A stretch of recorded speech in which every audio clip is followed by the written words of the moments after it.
Hello guys, my name is Dr. Huma Hassan and today I would be talking about very basic concept of sociology, how we should define it, what can be its very basic elements to understand it. So let's start our class. Now, I would say whenever you people are understanding any discipline, go for its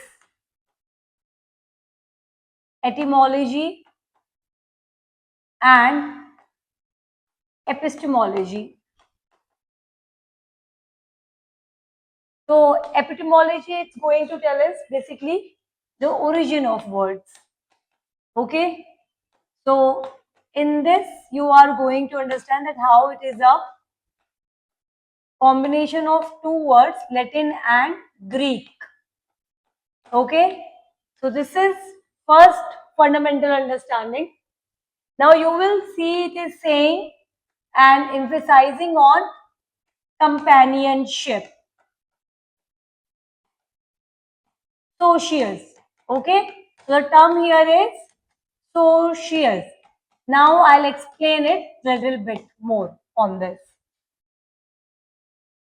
So it is talking that we are going to understand companionship.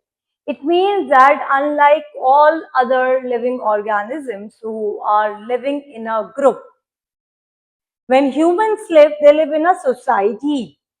It means that they are forming companionship.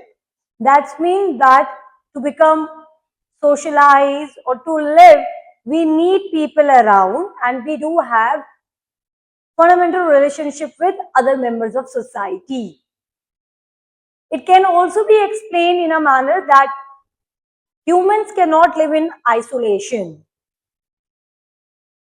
You must be knowing about fairy child, right? So the jungle boy or jungle girl who lives with wolves, so that child is not able to speak and behave like humans. That means that the understanding of society derives in our head from our membership in a society. It is not given to us. It is not biological. Now, this is epistemology, that we understand society in a very holistic manner. So we are studying society. Now, what can be epistemology of sociology? It means that the sociological knowledge which we derive or which we have, it is totally based on empirical evidences. It means that we are going to have observations. It means that we are going to study it. We are going to conduct research on it. And then we are going to make theories. Before having understanding that how we will define sociology as scientific, I like to highlight that because of our 14 to 1600 trillion capacity, we humans are critical thinking beings. So we can live in society by using common sense as well. And it is only because of common sense we have created social institutions. For example, incest taboo. Robin Fox, a very famous sociologist and anthropologist, argues that the reason, the beginning of society which we see today, it is because of incest taboo. And in one of the state exam, this question also came, incest taboo of Robin Fox.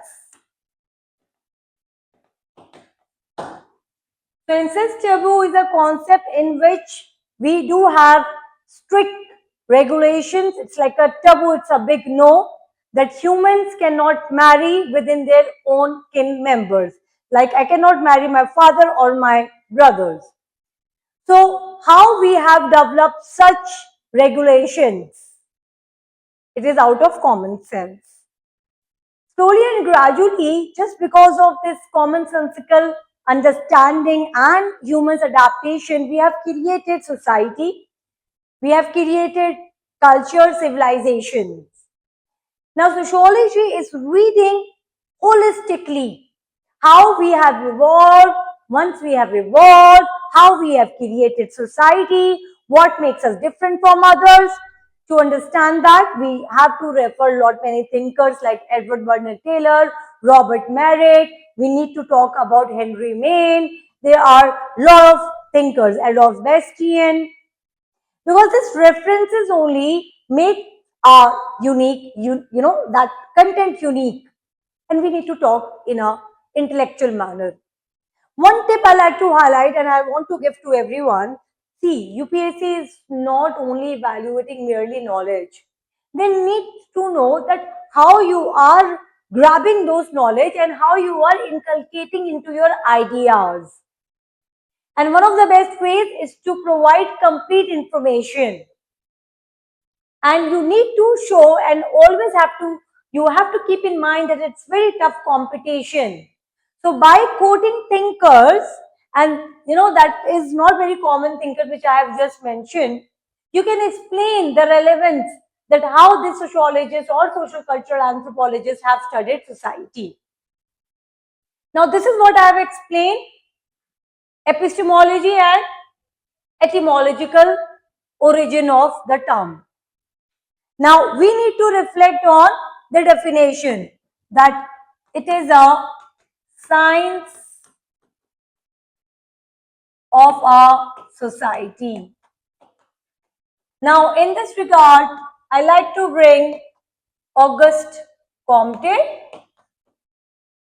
He is a French sociologist.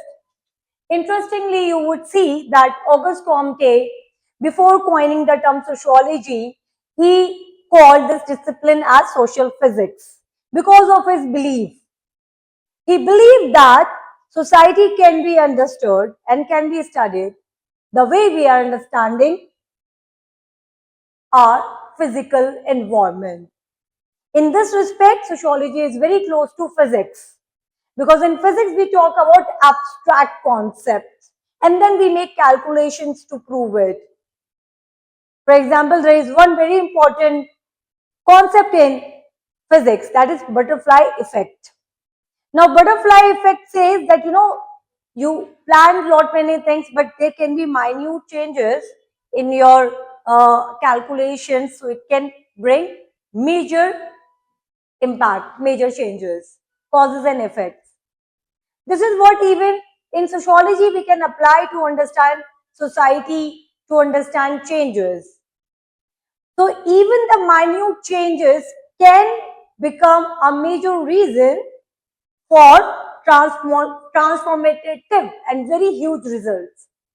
For example, during French Revolution, it was just a mock by king to the masses that if you are not having butter, eat something else. If you're not having, something like that. So that created a rage. Definitely, there was a lot of past events that accumulated that rage. But then it was just a small spark that created such revolutionary event. So this is how we can correlate even physics concept to understand society. That is why Auguste Comte earlier said that it is social physics. But then there was a statistician who was using the similar concept to defend his theories. He replaced it with sociology. Now, Auguste Comte is arguing that we need to provide scientific facts to understand society, and we need to focus on laws, the governing laws of society. This is what Auguste Comte have argued. Now, after understanding this, you also should understand very important, interesting facts about Auguste Comte. Auguste Comte's contribution is definitely huge in making discipline like sociology, in establishing it as a very important discipline.